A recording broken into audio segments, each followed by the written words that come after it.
Welcome everybody, what's going on? I'm super excited to be here. I'm Sergio Paez and we are Storyboard Art. We're a proud sponsor of the Lightbox Expo.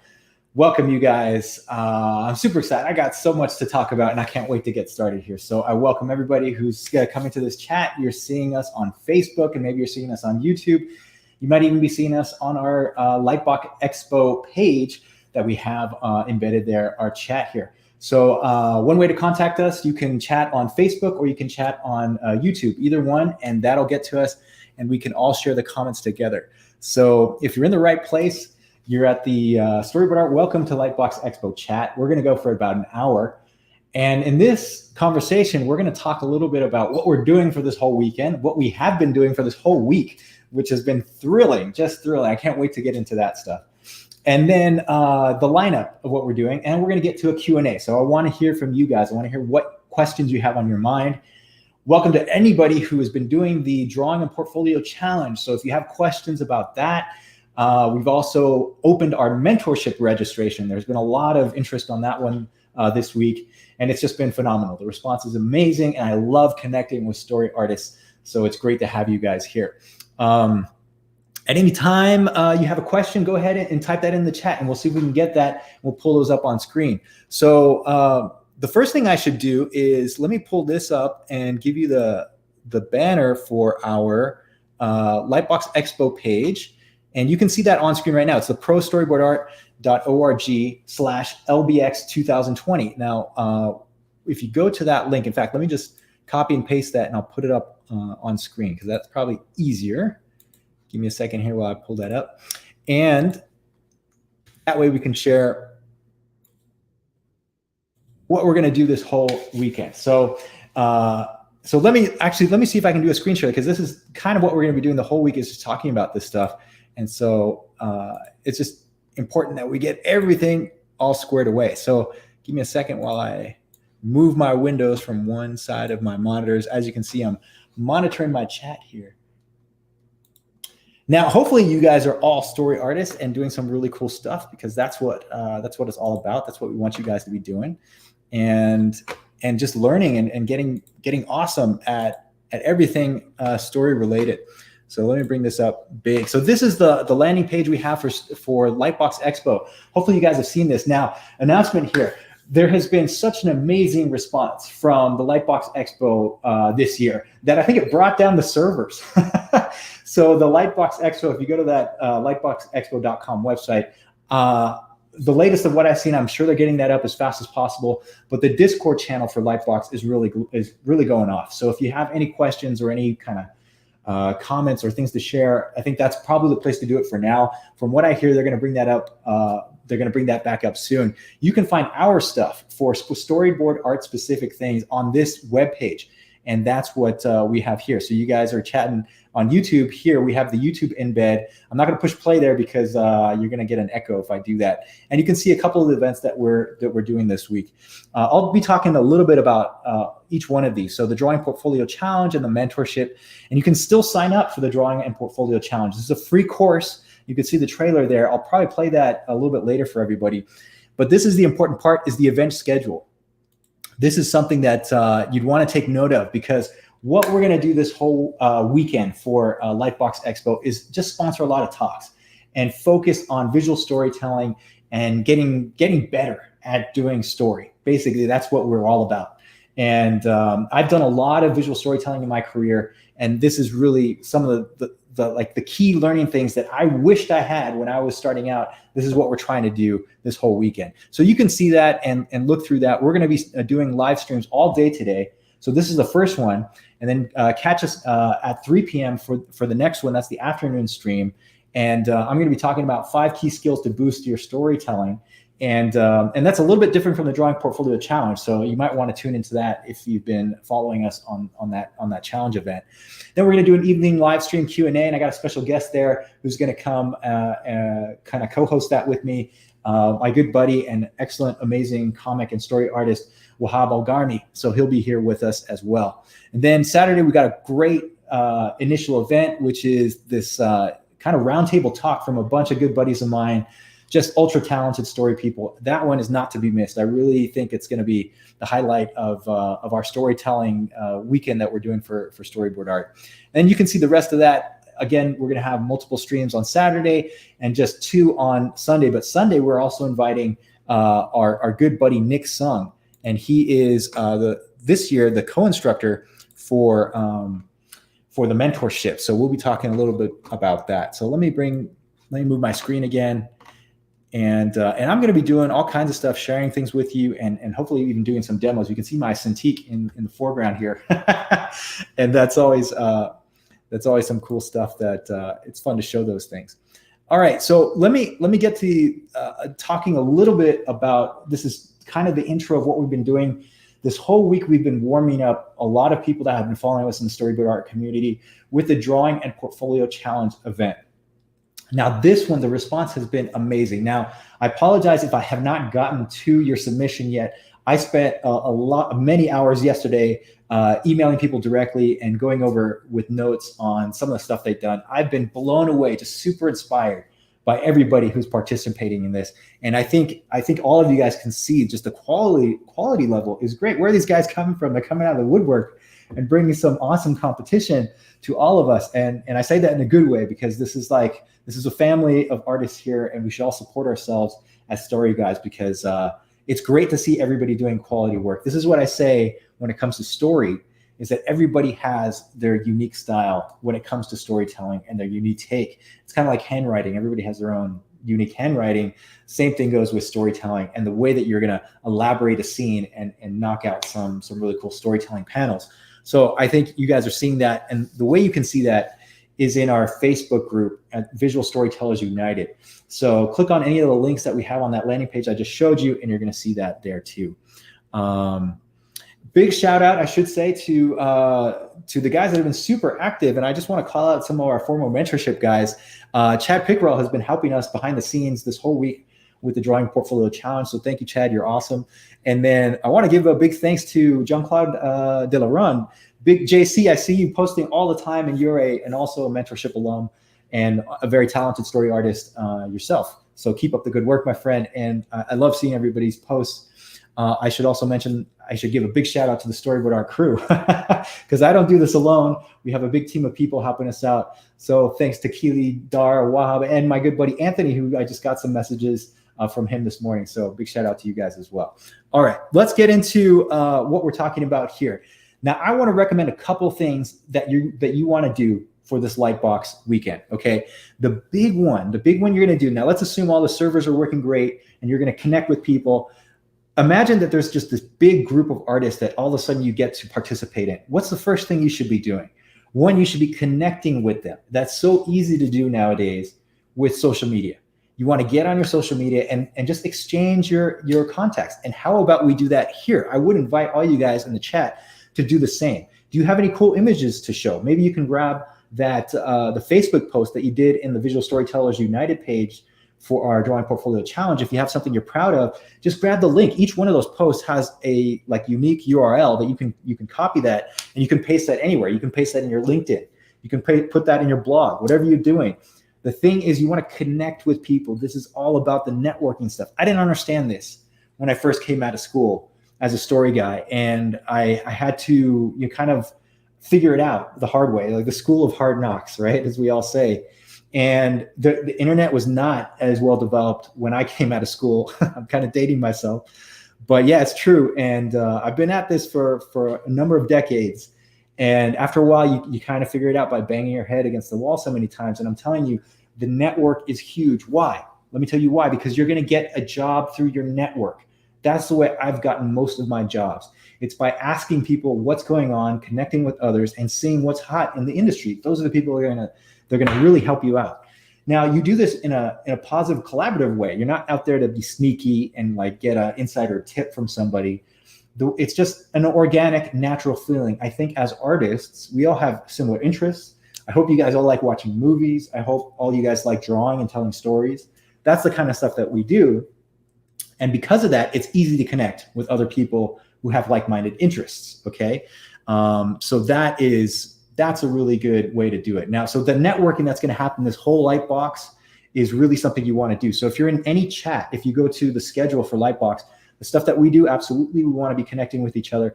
But if you go to any other chat, if somebody has a live stream, if they're doing some kind of Zoom workshop for Lightbox weekend with all the talented people there, you want to participate. You want to chime in and give some supportive comments, and also share your own links, share some of the work that you're doing. This is one of the reasons, let me get back to what we've been talking about, what we'll be doing this whole week. This is one of the reasons why we sponsored this drawing and portfolio challenge. So let me just describe that a little bit more for those of you guys who may not understand what I'm talking about. We sponsored a free course. I'm the one leading that course, and we're going through 5 lessons. Right now we're about lesson 3. That's about to hit for most people. For some people it hit today. And each one of those lessons has a challenge. And it's a challenge so that you draw with me, and then we're all going to draw together. The response has been incredible. So overwhelming. In fact, I'm scrambling to get behind everybody and try and give comments to everybody. So that's why I have my backup with guys like JC, Chad, and Wahab, who's helping me there in the background, and everybody else on the Storyboard Art team. But that's the idea, is that you get feedback on what you're doing, and then you improve. And this whole week, if you've been doing some drawings, guess what? You have some images to show other people for Lightbox and for your portfolio. That's what we're going to be doing in lessons 4 and 5, is compiling all this into a final portfolio, and then you're going to have something to share. So the idea was that you build this up, you do your images, you create your drawings, you have something to show for Lightbox, and then after Lightbox, when you've connected to all those guys, we're going to finish up the portfolio, and then now you have something that you can email out, or you can send a download link, or point them to your website. That's really going to be something cool that you want to do for that, okay? So I should also mention, you can still sign up for that drawing portfolio challenge. I'm going to show you a trailer in a minute about that event so that you kind of get an idea. Now, if you've been following us at Storyboard Art, you've probably seen this before, but I think it's a good idea just as that networking tip to get more people into the fold.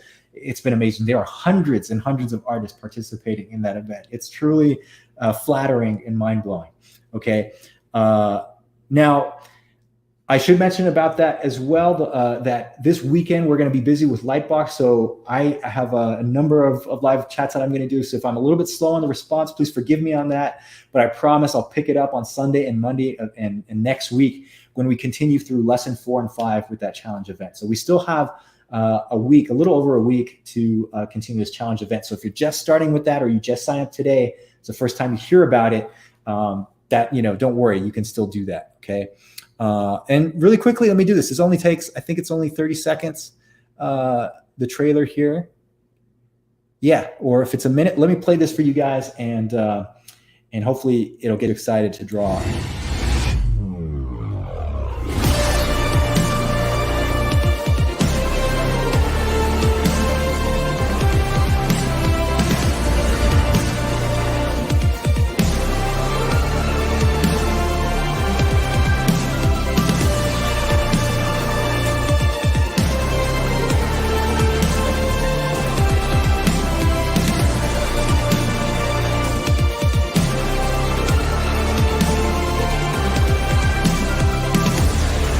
Sergio Paez is the director. I want to shout them out particularly because I think this was a very well-directed episode. In animation, you don't get to see that or say that a lot.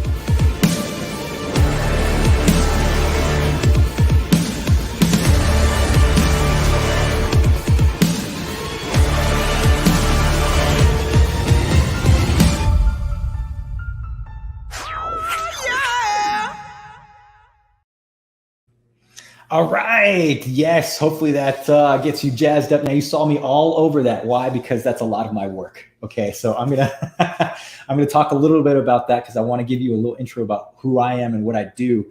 So in that short trailer, you saw clips and snippets of some of the artwork that I've done and some of the projects and films that I've worked on. Some of them are still yet to be released. And I've done a lot in my career. I've done animation, I've done freelance, I've done live action work. I've even done video games and now virtual reality stuff. So I've worked in many different mediums, all storytelling related, all storyboarding stuff. And now I've gotten into directing. So recently I was working on a live action film. That's amazing. That's turning out really great with the creators that are taking that over. And then I'm also been part of Lucasfilm for many years. So I was directing on the Star Wars Rebels animated TV show, and also the Star Wars Resistance project. Both of those were nominated for Emmys and won a bunch of awards. So that's really great to be part of that. The team there was amazing. Back in the day, I also started out at Lucasfilm on Clone Wars. A lot of you guys remember that show and hit us up because of that. Now, a couple of things that you've seen me do, and in that trailer and other things, is generally what my career consists of is doing a lot of drawings and illustrations, but I also got into previs and doing a lot of animatics. So I started out as a 2D animator, in fact, and that kind of transitioned into doing story work, and I just continued doing story work. I really love doing story, and then that blossomed into doing more technique and more stuff, and I've done previs now, which is all very much related. It's all filmmaking, it's storytelling, and it's all constructing images and that kind of stuff. All right. So I invite you to come to see what we'll be doing in that drawing and portfolio challenge.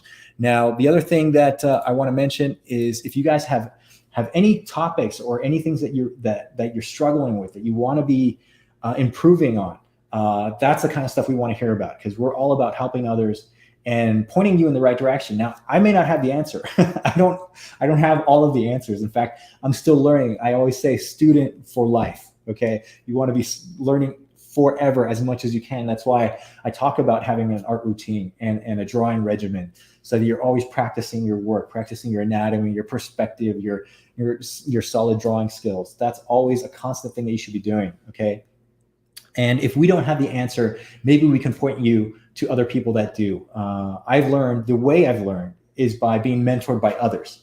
That's why we started the program called the mentorship, because now I get the opportunity, and I'm going to be doing this with a good buddy, Pixar artist Nick Sun, who we're going to be doing this as co-mentors, and you get us both in that mentorship program. So that's going to be really exciting this year. So yeah, that's the way you learn. You learn by others, and you kind of learn. You have to do the work, and then have somebody else show you how to make it better. And then you go off and you get more confidence. And then after a while, you can do this on your own.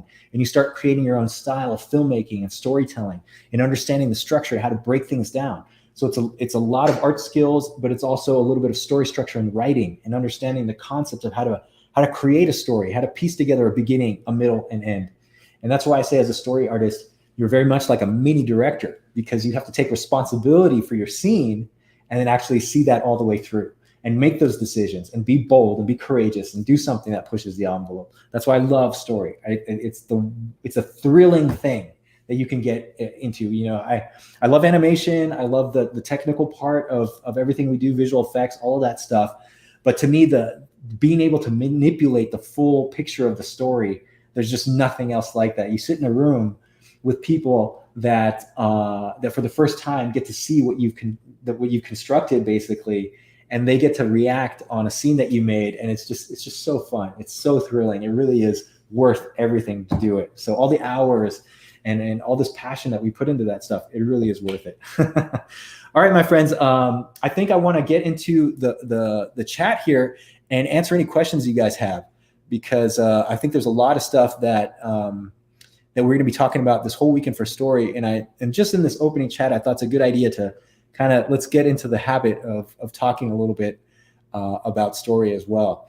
Now, if you've seen me on live chats, you've seen that I've been doing a lot of live streams recently on Instagram, and we do this on Facebook and also on YouTube.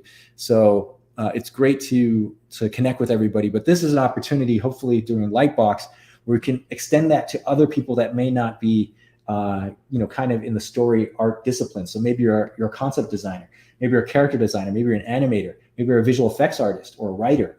But all of those things need to know about story. All those disciplines need to know about story. So that to me is really, really important. Okay. Yeah, so I don't know. Let me bring this up. If anybody has an update, this is from Daniel Ruiz. If anybody has an update on the server, we're going to continue giving you guys updates. I'm sure the guys at Lightbox are working really hard to get that back up. So just be patient. You know, let's give these guys a break. They have been working tremendously to get this event up. I would not be surprised. I really would not be surprised if there are hundreds of thousands of artists participating in the Lightbox event this weekend. It really is global. And it's that important. Like we were saying that this is the biggest artist event of the year, and we're part of that. So it's super fun. All right, let's see. And then Sai Sarath, this is great. This is exactly what we want to see. I'll bring this up on screen. Hey, Sai, I also noticed that you're part of the mentorship program. Congratulations. Welcome, my friend. I look forward to working with you. This is your Instagram. I invite everybody to share that and connect. That's how we grow. Okay. Awesome. Let me go through this a little bit. Yeah. And I'll put a shout out for my boy Chad here, who let's all connect with him and let's connect with each other. In fact, you can see our Instagram and all of that on screen as well, but you can check out Shadowjacked. And this is the way we do this. I mean, it's like free promotion, right? You know, there's paid Facebook ads, there's paid YouTube and Google and AdSense and all that stuff. You know, you don't have to do that. It can be organic. In fact, you're going to get more targeted people if you're in a group like this with other artists and you're actually exchanging your contact information. That's the way to do it. And you don't have to worry about all those Facebook ads and all that nonsense. You know, Facebook has enough money. How about we share some of the love amongst each other? Okay. All right. Yeah, this is a really good tip. Thanks, JC. I love this. So make sure you can upload your portfolio in the Lightbox Expo portfolio database. This was actually really helpful last year at the Lightbox event in Pasadena when they had an in-person event. Before the event, they had all the people that signed up enter their info into a database. So the companies could see really talented artists. They could see your website and they can see a little bit of info. That's also carried over this year. And I encourage you guys to do that as well. Cool. I love this. Great. There's a lot of conversation going on. A lot of people sharing stuff in the chat here. I'll bring this up again for those of you guys we just talked about the portfolios. And thanks again, JC, for this. So portfolios.lightbox.com/register. That way you can see that there. All right.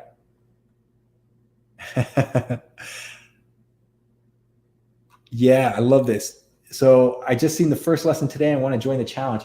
Well, I'm telling you, you guys can, there's still time. The registration is going to be going through the whole weekend. Registration will close at midnight on Sunday. So if you want to get into that drawing and portfolio challenge, you're going to want to do that. And do us a favor, if you like that content, if that's something that you're really interested in, we're getting really good feedback. Please share it. Please share it with your network and your people. The more that we have in there, the better it is for all of us. It really is. Question. All right. I love this. We're going to bring this up. Alex the Gator, you're probably one of the first questions that we're going to get officially here on Lightbox Expo. Thanks for participating, my friend. Okay. How do you find the motivation to storyboard personal film projects? Man, let me tell you, this is one of the hardest things that you're going to do.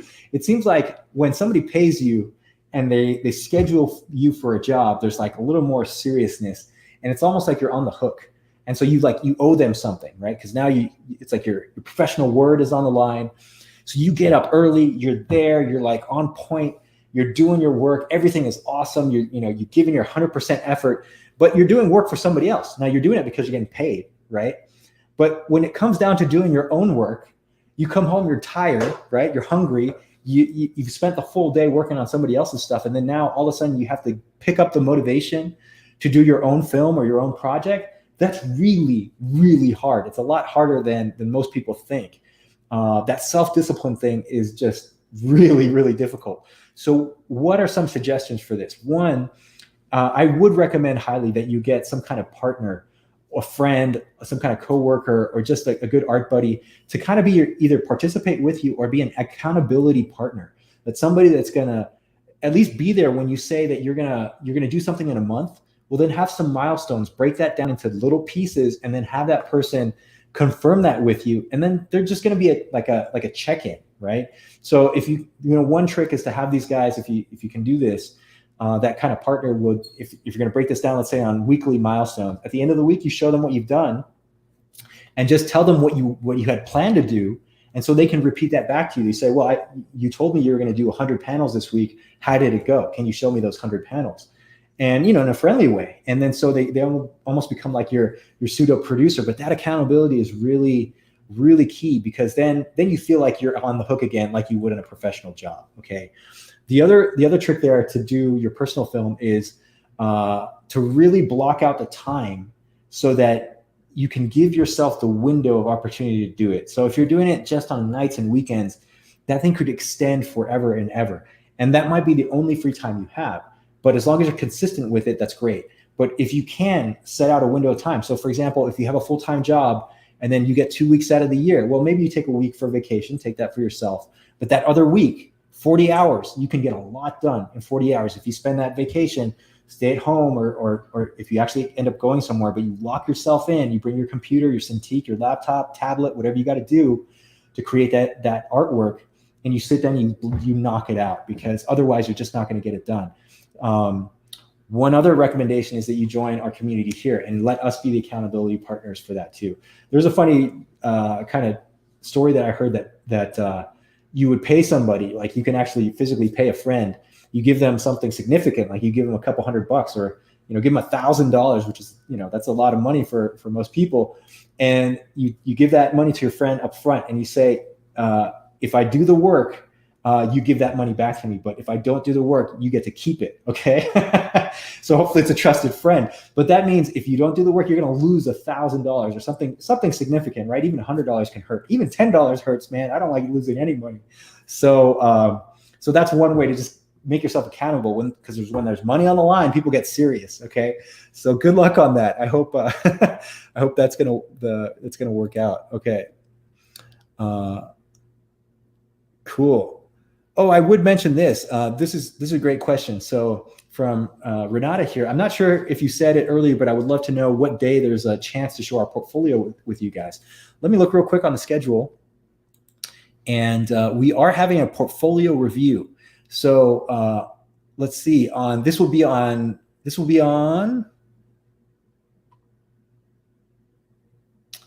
Yeah, this will be on Friday, this evening, today. Sorry, I'm getting my days mixed up. So tonight at 7 to 8 p.m. Pacific time, I'm going to be reviewing portfolios. Now, we've gotten flooded with submissions, I must say that, and I'm still getting through all of them just for the portfolio stuff. So we're only going to get to a couple, but I still highly invite you guys to come and check that out, because the stuff that I'm going to be saying and we're going to be saying just as a group for people's work is applicable to everybody, because the story concepts that we're talking about are pretty universal, and the concepts for portfolios that you guys are going to see in the drawing and portfolio challenge when you get to the portfolio section, like in lesson 4 and 5, we're going to be talking about that tonight at 7 p.m. Pacific. So I invite you guys to see that, and then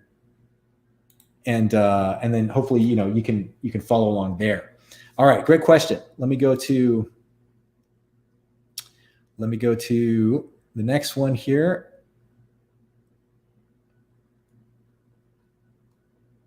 Here it is. So is it okay to share media links? Absolutely. So I recommend social media stuff, and also if you have like a Dropbox or something that you want to share with people, just make it public. And that way you can do that. All right, cool. There's a lot of comments here. Let me scroll down and check out the ones I think are most applicable here. All right. Yeah, this is a great one from Elizabeth. Okay, currently studying animation this year. What do you recommend for those starting out in storyboard art? Okay, the first one, I tell this to a lot of people, and you've heard me say this if you've been following me for a while, is draw. You need to have your sketchbook with you at all times. You need to have a drawing regimen. You need to learn your anatomy, your perspective, your proportions for human figures, and all of the art skills you should be drawing as much as humanly possible. Now, even if you want to get into 3D or do some previs and you don't necessarily want to use drawing as your medium, the fact that you can actually sketch something, even if it's rough, it doesn't have to be amazing. It's not Michelangelo here. You can just do something that communicates the idea That's what you want to be doing first. Okay, learn that, because it takes a long time to get your drawing skills up to snuff. It really does. But with constant practice, just like music, right? If you learn your scales, the first month it's going to be really hard, but after the second, third, fourth, fifth, the whole year, you're going to be awesome doing your scales and being a good musician. The same thing goes for art. So that's what you want to be doing there too. The other thing that I recommend is finding a good resource to do that. Now, I will shamelessly plug my book that I made with my co-author, Anson Ju, who's also another really badass story artist in LA doing live action movies. And we put together material for that book. That's one way to get started. I think a lot of people have gotten a good response. You can see the reviews on Amazon and whatever. Hopefully it's helpful for you guys there, but I would recommend that. At least you have some kind of guide, okay?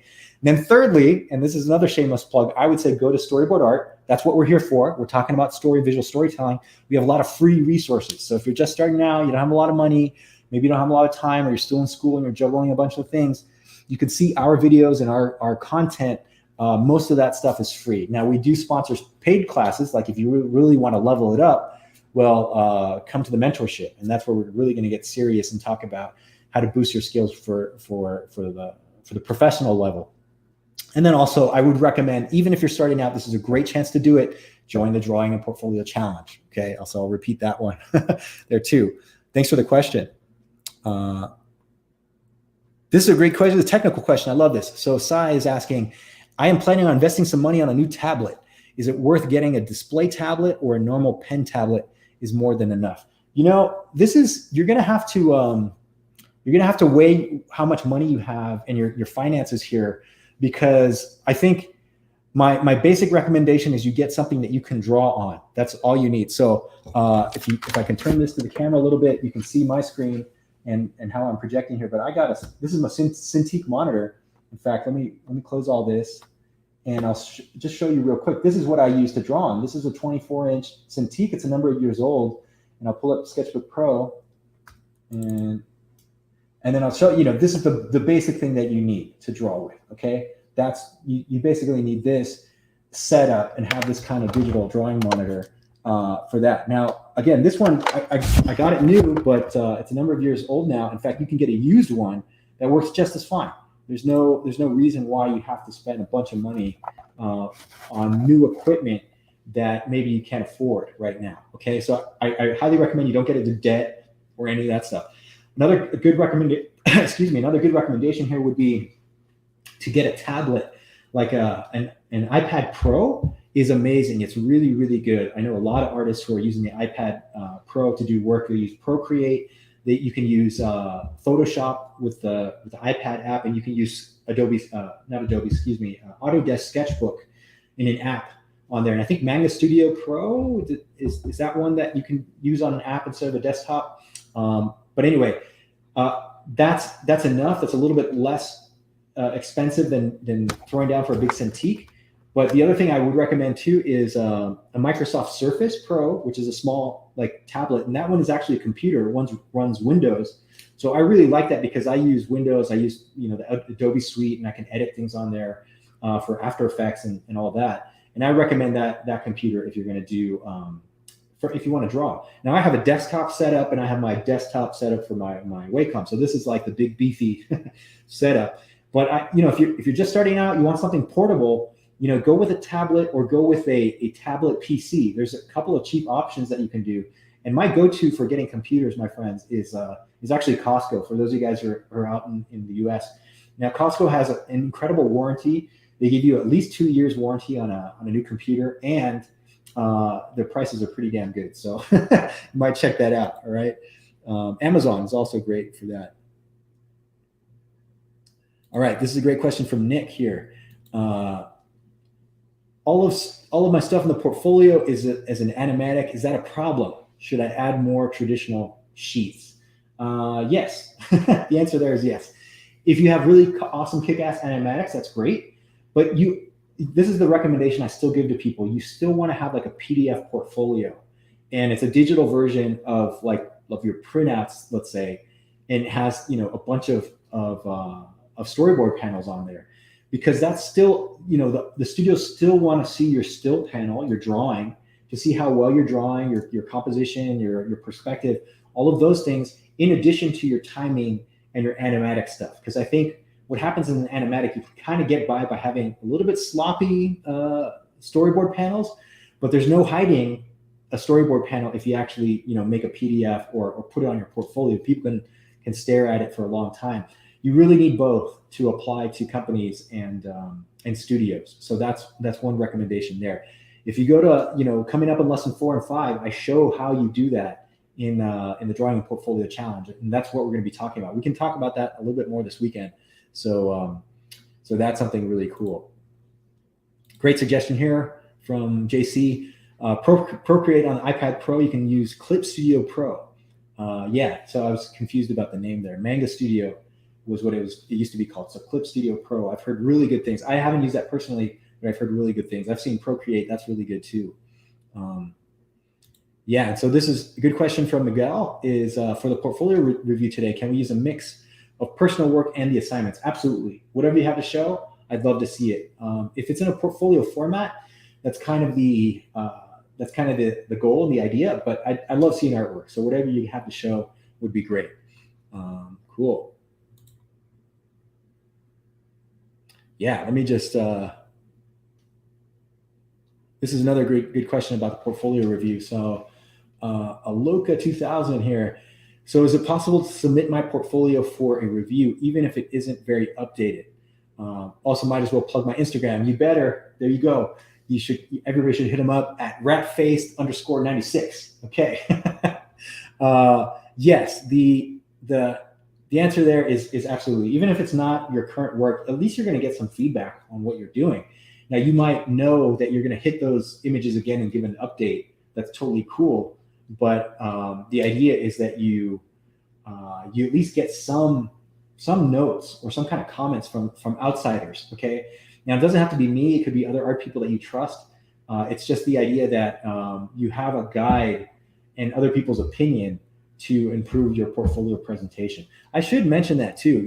I'm going to be doing a lot. I host a lot of these events, and I'm also going to be hosting the roundtable from everybody else. And that's cool. We're working pros, and that's all good. But it comes down to your own style and your own opinion. So what you have to do, you have to have your brain on. You got to be a critical thinker. And if somebody gives you some kind of feedback, you have to process that. So don't automatically assume that person is right or that person is wrong. You want to take in that feedback, absorb it, and then think about it critically. Is it worth what that person says? So if somebody's going to make a comment, like myself, if I'm making a comment on your work, and I say, well, how about tilting the lens, or maybe it needs more depth, or the composition is not as exciting as it could be. Well, you're going to have to think, am I right? Is my comment on target? Or do you like the image as it is and you're able to defend it? If you can say to me, well, I don't want to tilt the camera lens because I really like this very, very static image to show somebody who's really noble or to show a calm event before the storm. Okay, well, that's great because you thought about the story point. So then my comment is irrelevant. But if I'm calling you out on things that maybe you didn't see before, right? A lot of people cut off the characters on different parts of the body that don't feel good. Like they might cut off the guy at the neck, they might cut him off at the joint or an elbow. It's a weird hand pose, and they drew it, but they didn't actually realize they did it that way. So when somebody else points it out, you say, "Oh, okay, that's true. I need better silhouette. I need to have better framing. Widen the camera lens a little bit." Those are the kinds of tips that you should be paying attention to. So that's what you would do in a portfolio review. All right, cool. So bringing up another question here. Keep them coming, you guys. This is really, really great. Okay, so do studios prefer digital drawings and portfolios rather than hand-drawn paper photocopied boards? I think the general answer there is yes.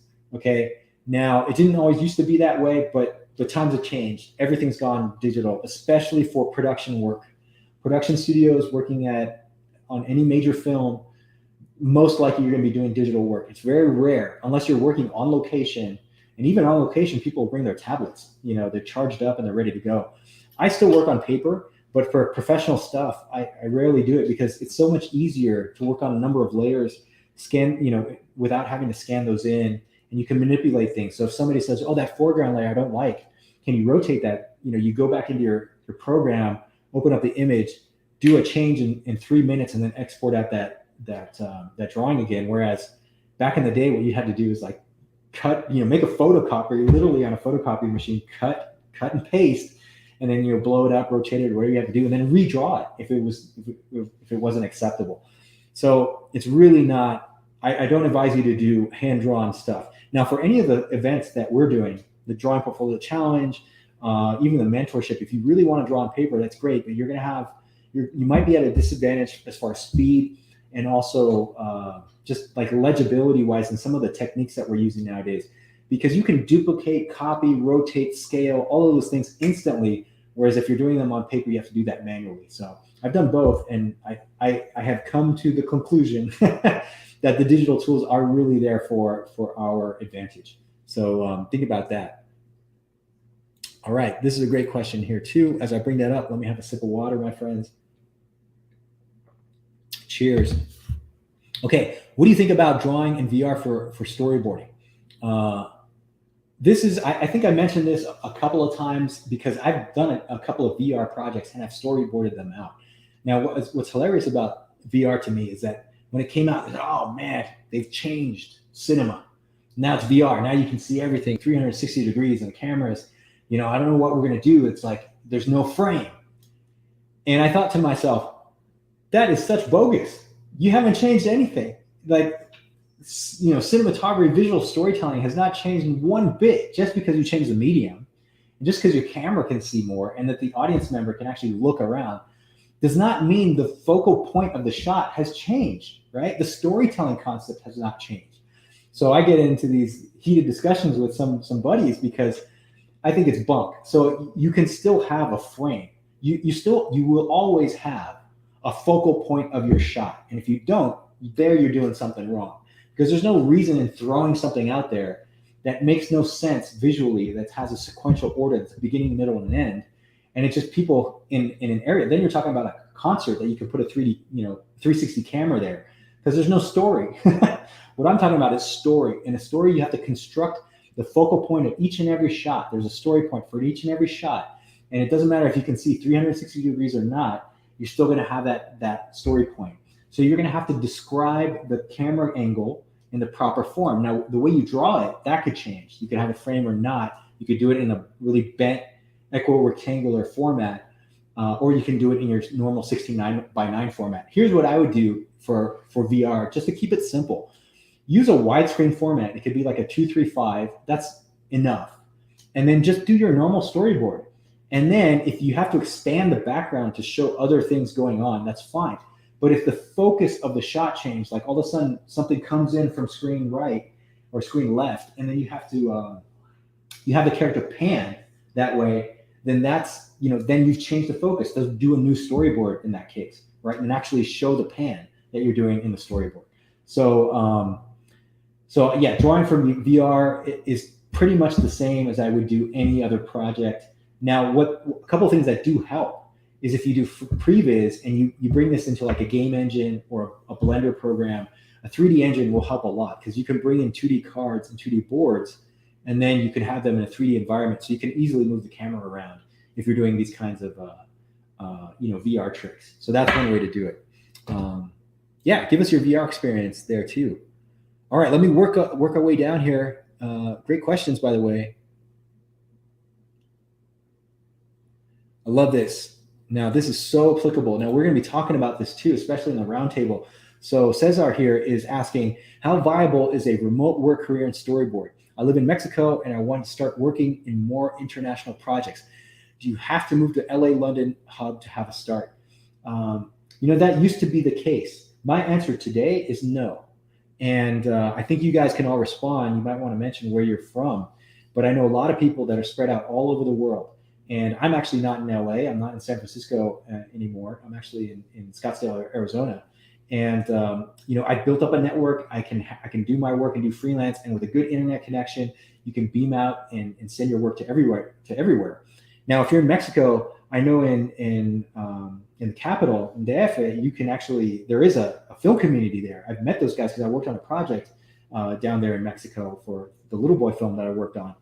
And so you can connect to people anywhere. In fact, Mexico actually, from what I know, has a decent film community in the country. I'm not exactly sure what city they're concentrated in. I'm pretty sure the capital city, though, has a pretty good film community. But this relates to what's going on right now. There's a pandemic going on, right? So with this pandemic, people are forced to work at home. So this remote working environment has been tested and vetted. And my prediction for the future is that this trend is going to continue, partly for a number of reasons, because the costs are going to go down to actually having production artists. It's really expensive to pay well-trained artists and have them in a studio, and just the space, the computers, the support system that you need for a production studio is really, really expensive, and not to mention the salary and the healthcare and all that stuff. So I can easily see that the trend will go of people working freelance from their home studios and their home setups, and then the studios will save a little bit of money on the setup. Hopefully that you can charge a decent rate. And then you can also forget about the commute. So you don't have to, travel an hour or whatever you're going to get to a studio, get there in traffic, come home all tired and hungry, which I did for many years.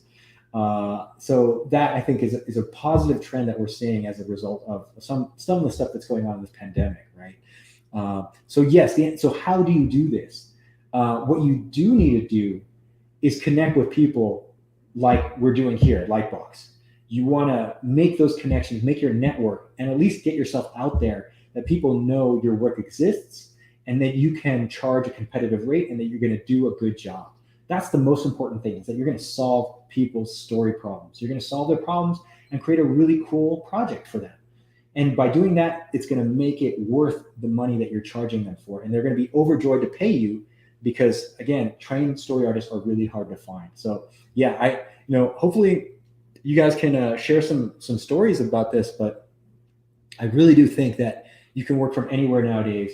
And this is great, because if you're in a lower cost of living, because I imagine Mexico is probably cheaper than New York City or LA, depending on where you live, that you could save some money, just cost of living. And the big thing you're going to need is have a good setup, have a good quality internet connection, and that's always going to be key there. All right, cool.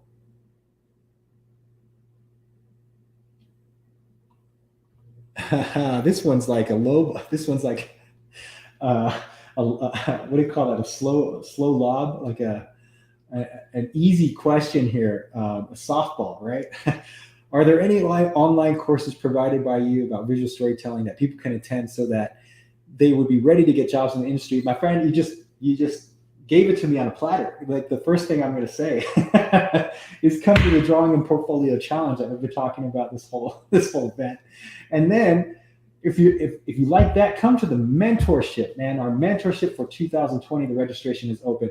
I just invite you to go to the registration page. There's a ton of information on there. There's actually a bunch of videos and a lot of student examples that we put from some of the people who are participating in this event right now. If you want to get to the pro level, I think you owe it to yourself to check out some of the resources that we have, because honestly, I can say this with confidence.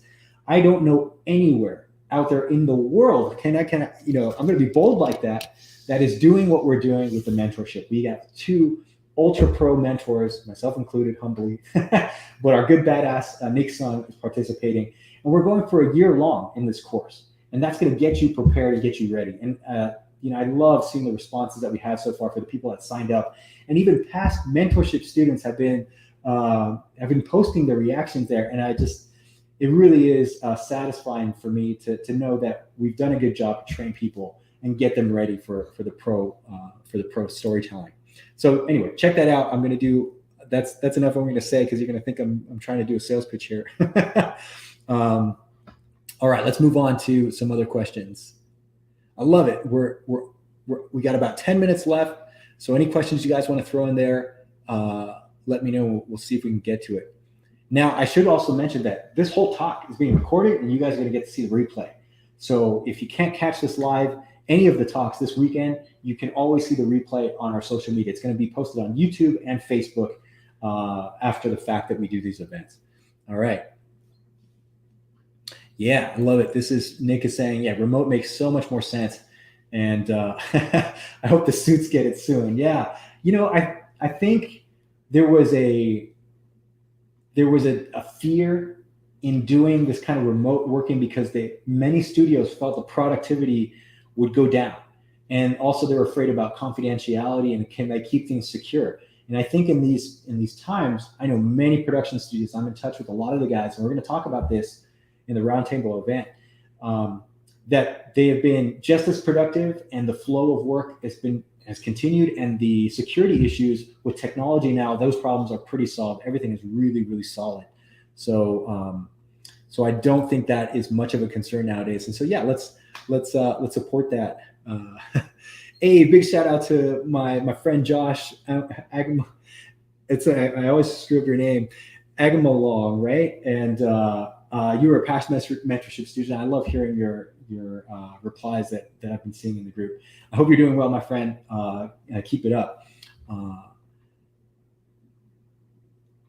All right, let me bring this up here. So this was a response that you had to a question on here. So I thought I would put it up on screen. If you're working in live action commercial films, you got to be quick. When I work on commercials, 20 to 30 shots a day, but I have to be prepared for 60 to 70 shots if up against it. That is a lot. I've done that before, and I know what you're talking about. It's really hard to get that, even to get 20 panels a day. And I do the math for people. Sometimes I get this question a lot. How many panels can you draw a day, right? How many storyboard panels? It varies on the type of work.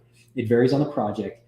And obviously, the more time you have, the more polished your boards are going to be, right? The less time you have, the less polished your boards are going to be. They still have to be clear. They still have to give the story point, but you have less time. So there's going to be less rendering. There's going to be less shading. Maybe it's just line work. Maybe it's just simple thumbnails.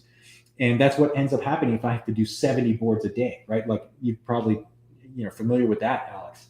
So thank you for that note. I think it's really hard to get that. And what you should do in a job is you should ask what the expectations are up front. You should say what's the quality of finish that you want? What's the rendering style? If you want shadows and really tight line work, that takes a lot of time. And so you have to ask people up front what they're expecting, because if they don't need that and they just want something quick, well, then you can do a little bit more shortcuts and get that out the door. But I always say, doing the math, if you divide the number of hours you work in a day, so if you work an 8-hour day, if you do a drawing at an hour, it's only eight panels. I could easily spend an hour on a couple of storyboards, especially something that's complicated like a camera move. And I've done that before, and man, it really hurts because, I have to speed up and do a faster job on the rest of the panels. So that's only 8 panels a day. So imagine what you're going to have to do for 70 panels. You're going to have to knock one out like every 15 minutes, right? Or less. So then you're going to get really fast, really quick. All right, let me see this. This is a great question here from Hadley Kennedy. I rarely see professional boards that use brushes with pressure sensitivity. Is that frowned upon in the industry, or is it okay to use pressure sensitive brushes? Yeah, absolutely. I think what you're seeing for the most part is probably artists using a set series of brushes that are pretty bold and pretty crisp, and they have like a thick line work that doesn't have the pressure sensitivity. Or maybe, I know in Toon Boom uses vector brushes. They also have bitmaps, but you can use vector. If you guys know what I'm talking about, it's the fact that you can have a infinite resolution on these vector lines that you draw, but it doesn't have the nice like faded pressure sensitivity that you get in other programs like a Photoshop or Sketchbook, Autodesk Sketchbook. So I think what you're seeing as a result of certain storyboard artists choosing particular brushes, but there's no standard accepted way of drawing it. I actually prefer doing brushes with a pressure sensitivity.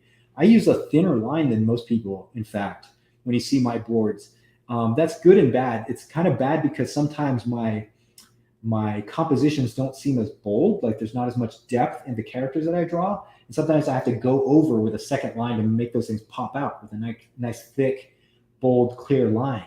But I know artists who start with like a big, almost like a Sharpie marker. You remember like the old school Sharpie markers, right? I have one back here on my desk. It's like one of these. It's got a thick tip to it, right? And so this is this is something that you can mimic inside a digital program. So I think a lot of people prefer that, and it's easier to just get it out of the way. It's one less thing to think about if you're trying to do like fading with pressure sensitivity.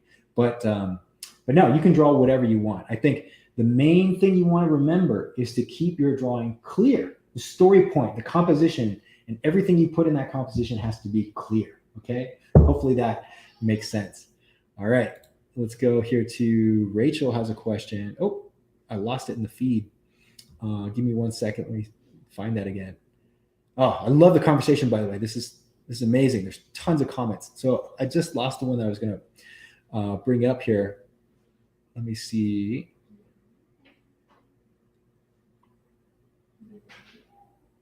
Yeah, well, Kelly is just kind of answering the question here. Pressure sensitivity is more of a speed thing than a quality thing. Usually it slows people down, so that's probably why you see folks turn it off. Thanks, that's great. It's kind of what I was trying to get at. Okay, let's get this one from WYD28. Any resources on staging a scene, especially for one panel shots? How do you choose character poses, environments, etc.? That's a good question. As far as resources, the only things I can really point you to are a couple books that I think I got something out of, but for it's not going to be the solution. One of them is A Shot by Shot, which is a famous kind of filmmaking book. I forget the author's name. Maybe you guys can help me out in the chat. The other book I would recommend is 5 C's of Cinematography. I also forget the author's name, but that's a really well-known book by a famous cinematographer back in the day. And there it will help you compose an image. But the other thing that you really want to understand is the storytelling. What are you trying to get across in your scene? So when you say staging, it's the idea of constructing the scene so that all of the elements work together. You have a foreground, middle ground, background. Hopefully you're showing a character in the right angle so you can see their character's face, if that's what it is. If you're staging a fight, you want to pull the camera out a little bit wider so you can see more of the action. So it all really depends on the subject matter and the scene that you're trying to do. Yeah, you could come and see some of our talks. I talk a lot about staging. You're going to see that not in the Drawing Portfolio Challenge necessarily. We do talk a little bit about single panel images, but in the mentorship for sure, that's a really big topic that we go over. Yeah, cool. Let me go to some other stuff. Yeah, we're almost at the end of this great discussion, by the way. I hope you guys are seeing the value in exchanging ideas here, because you're going to get answers to maybe common questions that come up a lot. This is also a common question. So Brandon Hill is asking, do you think age is a factor in hiring new artists to studios or in the industry? Or is it only up to the work and the art? I'm 36 right now. 36, man. That you're in your prime. Like, why is age a factor if you're 36? Pardon me as I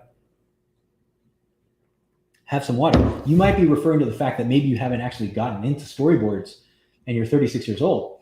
Okay, if you don't have experience, no big deal. Maybe you've had experience in other things. Maybe you've been working in design and in, I don't know, animation, or just a non-related office job, but you're a mature adult now. So then hopefully, right, knock on wood, if you're not like screwing around playing video games all day, but if you got it together and you can put together a portfolio, you can show that you can do the skills, age does not matter. It doesn't matter how young you are, and it certainly doesn't matter how old you are. We get that question a lot.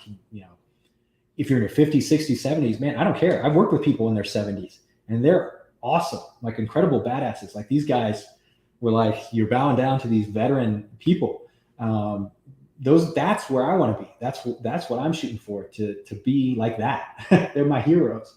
I want to be like that when I'm their age. Okay.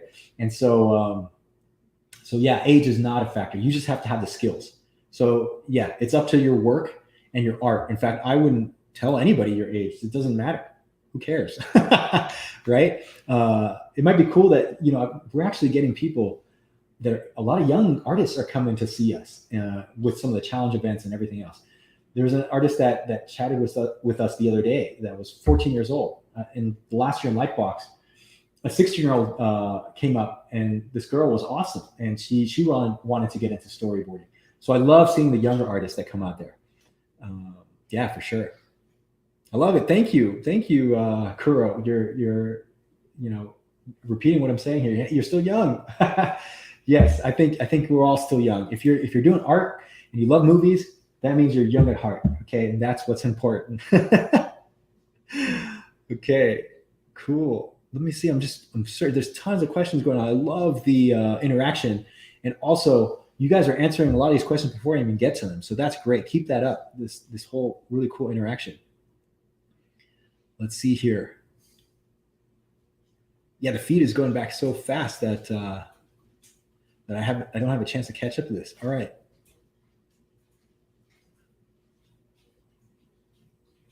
Woohoo. Okay. I think I'm at the bottom of the feed. All right, cool. Yes, I love it. Dutch Girl Gaming. All right, you're 17 years old. I want to see what you can do. Apply yourself. Get serious about this. Have some fun with it. By serious, I mean just enjoy it. Just do it on a constant basis. And this goes for anybody. I don't care if you're 17 or 117. You should still be doing this stuff. This is how you get good at something. Okay. But the fact that you're so young and hopefully into it now, that you have a long way to go. You're just at the beginning. I tell people when they come to our courses and our classes, you are just at the beginning of hopefully a very long career. And this is a marathon, not a sprint. So you have to pace yourself. You have to pace yourself throughout. Don't burn yourself out, and make sure you're being consistent, right? Every day you're drawing something. Every day you're doing it. And that includes weekends, right? You have your sketchbook by your side and you're actually doing something creative. You're thinking about stories all the time. That's what you want to be doing. That's really important for this. Okay. So, so hopefully that makes some sense. Now, let me see. Let me just look if we have any more questions on this. Now, if I didn't get to your questions too, we're going to do a lot of these live streams, and hopefully we can answer your question in our Facebook group and offline as well. So again, reminder here that that these chats are recorded and that you're going to be able to see the replay on our social media. Okay, I got distracted with this question, so let me bring this up. Aloka again is saying, when drawing a bunch of iterations, when thumbnailing a sequence, I sometimes overdo it and feel like I need to include everything. How do you go about cutting out panels? Well, I think that editing process is actually good, and it's easier sometimes than actually coming up with the idea. So let's say you're thumbnailing out something, and you're just unloading, kind of like brainstorming and coming up with the sequence. And yeah, it might not all be there. So, but then what you have to do is you might maybe take this as a recommendation. Get up, get out of your chair, take a walk, maybe grab a bite to eat or something, take a break, right? Then when you come back, sit back down to that same sequence and look at it with some fresh eyes. And then you can go and start editing and say, do these shots flow in the right order that I need them? And think hard about your story point. So storytelling is really one action after another. So, you could have, and it's as simple as like telling a story. So a guy comes into the door, the guy comes into the room by opening the door. Then he sits down at the couch, and then he starts talking to the person next to him.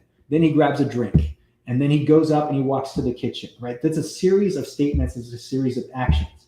And each one you want to show in the right time, in the right moment, with the right camera angle.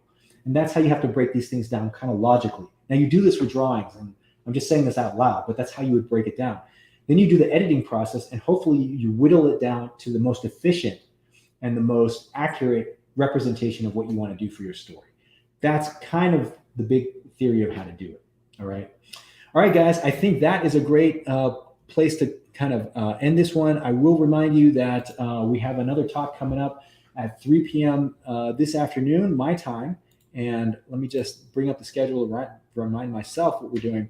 Yep, we're going to be talking about boost your storytelling skills with these 5 key tips. So this is a little bit different from the Drawing Portfolio Challenge. I have some cool tips to give you, and these are practical tips. So it's not just like draw and be happy and all that stuff. No, I'm going to talk about specific technical things that you should be doing in your work. And we're going to cover 5 of them because I could go on and on about these. But these 5 main points are really key things that you want to be doing, not only for your portfolio, but just your work in general to tell your storytelling. So come to that one. It's going to be 3 to 4 p.m. Pacific time. Again, we're going to be recording these things if you missed that chat, but I highly invite you to come here and also do a lot of the sharing and interacting with everybody else in this group. My friends, thank you for participating and joining me in this first inaugural event for Lightbox Expo 2020. And we are sponsoring a bunch of stuff this whole weekend, so I hope you come see us. And just I'll bring up the landing page again so you can remind yourselves of that. Come check this out at prostoryboarderart.org/LBX 2020. You're going to see the whole lineup of events there. All right, on the way out, you're going to see the logo, and we're going to sign off. Thank you, my friends. I really appreciate you participating, being an inspiration to us all, and good luck on all the projects that you're working on. All right, we'll see you pretty soon at 3 p.m. later on today. Okay, take care.